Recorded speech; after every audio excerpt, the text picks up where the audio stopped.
All right, back with our best friend Marcus Aurelius.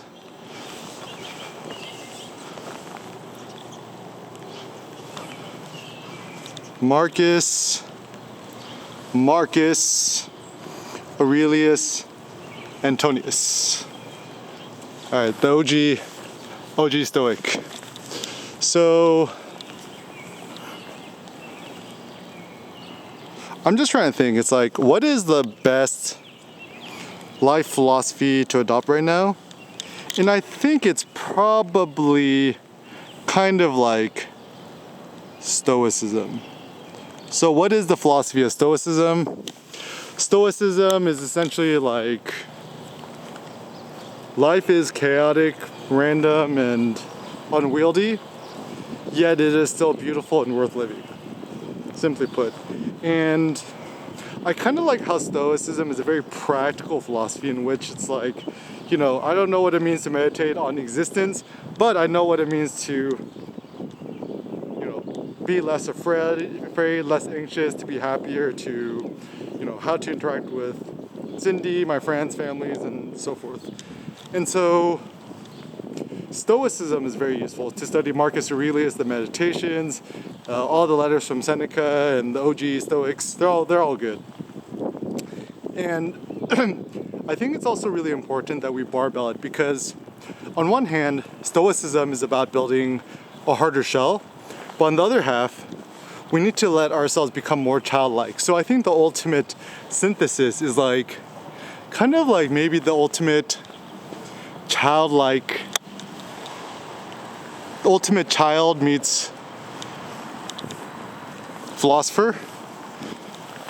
No, maybe all kids are actually born philosophers because they're always asking why until their parents kind of beat the question out of them. Because I remember even me, like, I was always a curious kid, like, why do we have to do this? Why do you have to do that? And it's just like, shut up, sit down. And this is, most of my teachers wouldn't entertain my questions. And so now, I take this very seriously where I take my philosophical inquiries very seriously, kind of in a childlike way. So even when I meet other adults now, and, I try to talk and interact more like a kid. I try to do it playfully. I try not to take myself too seriously. And whenever people try to name drop something, and I might already know what it is, or I'm like, I kind of know what it is, whatever, I'll just like, what's that? Can you explain it to me? And it's actually funny because everyone in society is fronting, pretending like they know everything, and they don't. Even academics, scholars, and smart peoples. And so it seems like a more logical approach is, acknowledge the limitations of your own knowledge and wisdom, and know that there's no shame in not knowing everything. And the game of life isn't to know everything, because consider, if you're somebody who knew everything about everything in the world in existence, like what reason would you have to keep living? It's quite boring. And also realize that this reason why philosophy and knowledge and wisdom is so fun, because ultimately, I think knowledge and art and everything, and knowledge and philosophy, it's more aesthetic than anything. And even ethics, I think, are aesthetic. And what do I mean that philosophy is aesthetic? What I mean to say is that, like, however you decide to live your life, it just comes down to your personal taste. Like, what do you like, what do you not like, and stuff like that. So yeah, like, you don't gotta take none of this stuff too seriously. Just do what's interesting to you and what kind of follows your own taste. And so, for me, one of my personal joys and life goals is for me to have perpetual motion.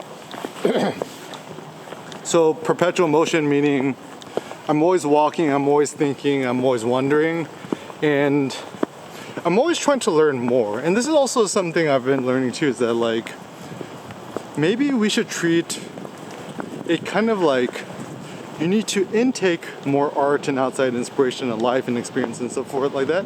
And you want to keep distilling it and ejecting out your own creative, unique honey, where you're synthesizing your own ideas, thoughts, and everything in between. And you're kind of making it yours.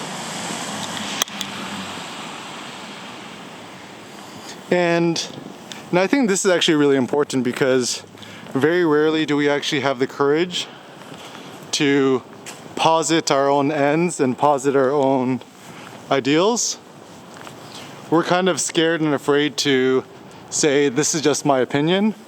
And yeah, I think modern society doesn't encourage you to have your own opinion. They just like, there's ultimate knowledge and wisdom, and you have to keep swallowing these books and manuscripts in order to understand and whatever like that.